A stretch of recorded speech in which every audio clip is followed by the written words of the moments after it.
Voila! This run shows you how to do upward and pick slanting, to combine them. I'll just show you the notes on the left hand first. It's similar to the 3-octave pick slanting run I did not that long ago. So you get this kind of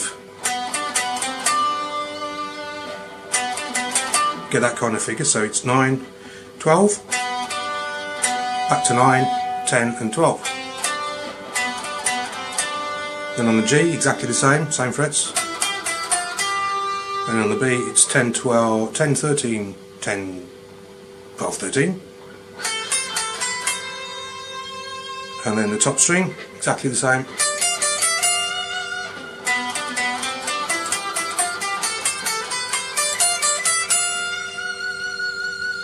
A little muting technique I'm doing there. Oh, you can go away. Probably a bit distracting. Excuse me. Muting technique. Muting? Where do I come from?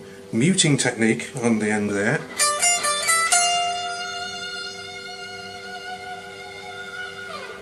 Really clean. So once you've hit that last note, I put my thumb on all those strings and you get nice and clean. But obviously I've got my plectrum, you can see, taped to my finger. So what you would need to do is you're holding the plectrum normally, like a normal person. You'd have to put the... There's another one. God. There's another one.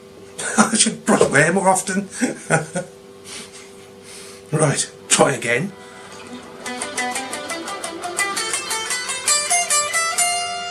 So, put your plectrum on the top of the B and then lie your thumb on the rest of the strings. And I put that over there as well, just for double safety. And without it, not overly pleasant.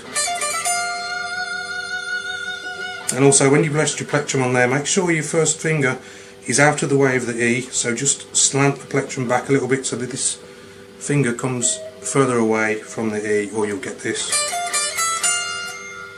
Your finger will touch that E, so just slant the plectrum back a bit more pick slanting for you. And that allows the E to ring out nicely.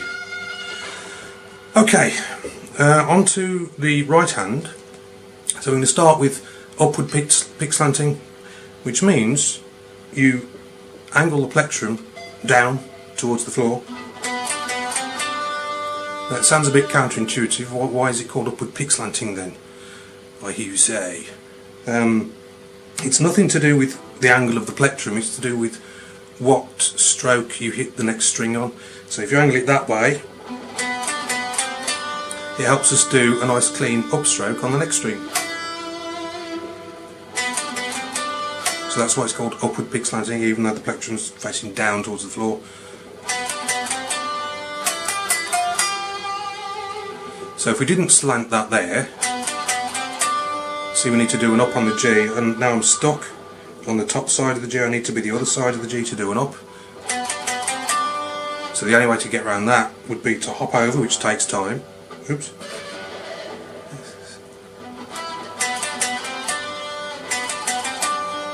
Or you'd have to like clunk your way through it, which is what happened to me for years. That's why I always thought my picking was rubbish. Well, it was, because I wasn't doing this. So I'm glad I found out about this, thanks to Troy Grady. Check his YouTube channel out if you want to know a lot more about this subject. So we're going to do upward pick slanting for the first string. And that means we can safely escape that G, ready for your up. Now we need to do a down on the B next. Now you'll notice I'm now stuck between the D and the G. I need to be here, but I'm stuck there, look. Stuck. So what we do is we change the angle of the plectrum to do downward pick slanting on the G string. Now we're free of the G and we go straight down on the B string. Change. And then when you hit this one, you've got to go back to upward pick slanting, because then you can escape the E ready for your last string.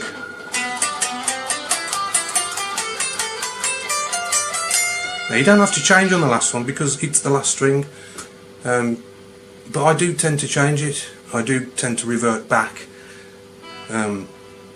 It's just a nice feel.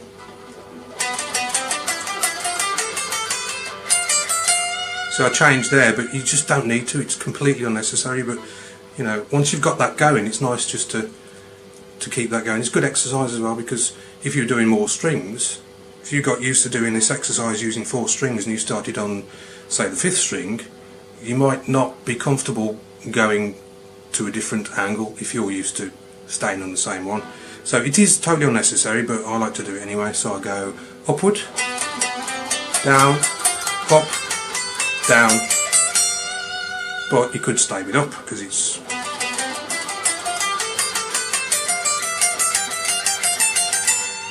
so you could carry on playing up the fretboard, and obviously you don't need to change the angle of your plectrum because it's on 1 string.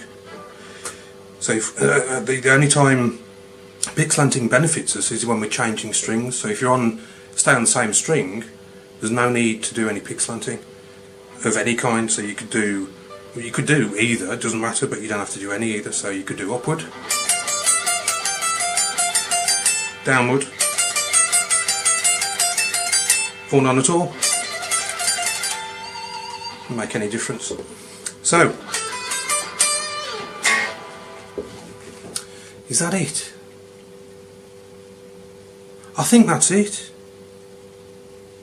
Don't know, I'm a bit hot, so my brain's not probably working very well, but anyway, I think that's it. So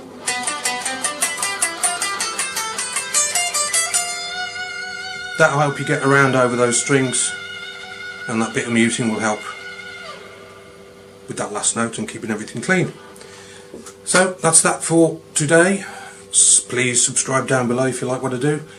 Leave a like please, and I shall see you on the next one. Bonjour for now. Anything else?